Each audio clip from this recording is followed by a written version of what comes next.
కాంగ్రెస్ తో టచ్ లో లేనన్నారు TRS MP Jitender Reddy. Mahabubnagar MP ticket తనకే వస్తుందన్నారు. కొంతమంది కావాలని తనపై తప్పుడు ప్రచారం చేస్తున్నారన్నారు.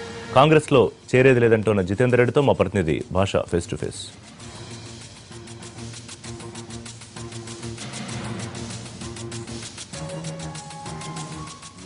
మహబూబ్ నగర్ నుంచి బరిలో ఎవరు నిలుస్తారని చెప్పేసి అటు అధికార ప్రతిపక్ష పార్టీలో కూడా అభ్యర్థుల విషయం తేలలేదు. మరోపక్క టీఆర్ఎస్ సిట్టింగ్ స్థానానికి సైతం ముప్పు వచ్చిందనే ప్రచారం స్థానికంగా జరుగుతుంది. ఈ నేపథ్యంలో మనతో మాట్లాడడానికి జితేందర్ రెడ్డి మనతో ఉన్నారు. సార్, అసలు ఏంటి సార్ ఈ డిస్టర్బెన్స్ క్రియేట్ కావడానికి కారణం ఏంటంటారు? ఈ డిస్టర్బెన్స్ అంతా ఏదైతున్నదో మీడియా క్రియేట్ చేసినది. ప్రింట్ మీడియా కానీ ఎలక్ట్రానిక్ మీడియా కానీ వాళ్ళందరూ కూడా వాళ్ళ రేటింగ్ కోసం చేసుకున్నది. అటువంటిది ఏది కూడా మా పార్టీలో లేదు. చాలా స్పష్టంగా ఉన్నారు, మా నాయకులందరూ కూడా స్పష్టంగా ఉన్నారు. అందరు మొత్తం 16 సీట్స్ తీసుకొని ఈసారి లోక్సభలో అందరూ ప్రవేశపెట్టబోతున్నాం. సిట్టింగ్ వాళ్ళు ఉన్న వాళ్ళకి అందరికీ కూడా ఏదైతుందో సీట్లు వస్తాయని చెప్పి మాకు నమ్మకాలు ఉన్నాయి. అంటే ఇటీవల జరిగినటువంటి అసెంబ్లీ ఎన్నికల్లో 3-4 ఎమ్మెల్యేలకు మీరు సహకరించలేదు, అక్కడ రెబల్స్ని ప్రోత్సహించారని చెప్పేసి మీ మీద ఆరోపణలు ఉన్నాయి.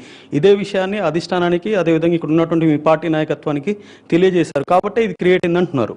అటువంటి ఆరోపణలు అనే దానిని నేనైతే నమ్మను. ఎందుకంటే ఆరోపణలు ఎవరు చేస్తున్నారు, ఎందుకు చేస్తున్నారు అనేది కూడా మాకు తెలియదు.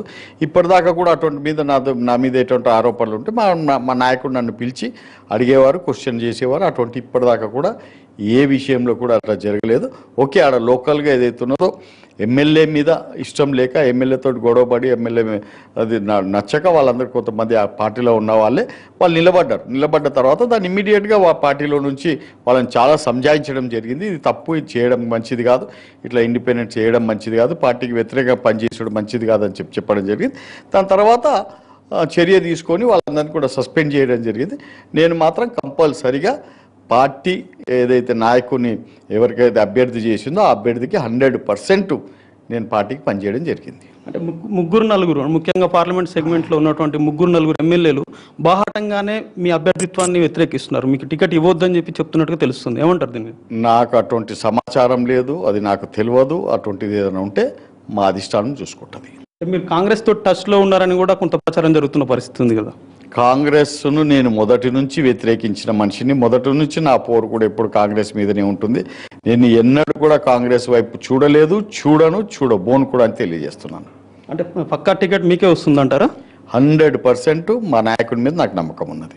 ఒకవేళ ఈక్వేషన్స్ మారి, సమీకరణలు మారి టికెట్ రాని పక్షంలో మీ నిర్ణయం ఎలా ఉండబోతుంది? కాదు, పోదు, బూదు అనేది ఇవన్నీ ఉత్తమాటలు. మేము చెప్పేది we have confidence on our leader, that's all. ముఖ్యంగా టీఆర్ఎస్ పార్టీకి క్రమశిక్షణ గల కార్యకర్తలాగా తను పనిచేయడానికి సిద్ధం అంటున్నారు. అదేవిధంగా ఇటీవల జరిగినటువంటి అసెంబ్లీ ఎన్నికల్లో కూడా హార్ట్ఫుల్గా తాను టీఆర్ఎస్ అభ్యర్థుల గెలుపు కోసమే పనిచేశాము, కొంతమంది గిట్టని వారు ఇలాంటి ప్రచారం చేస్తున్నారని చెప్పేసి ఆయన కొట్టిపారిస్తున్నారు. 100% తమ అధినేత తమకు న్యాయం జరిగేలా చర్యలు తీసుకుంటారని చెప్పేసి ఆయన పేర్కొంటున్నారు. వీడియో జర్నలిస్ట్ సీనుతో హైమాద్, ఎన్టీవీ, మహబూబ్ నగర్ నుంచి.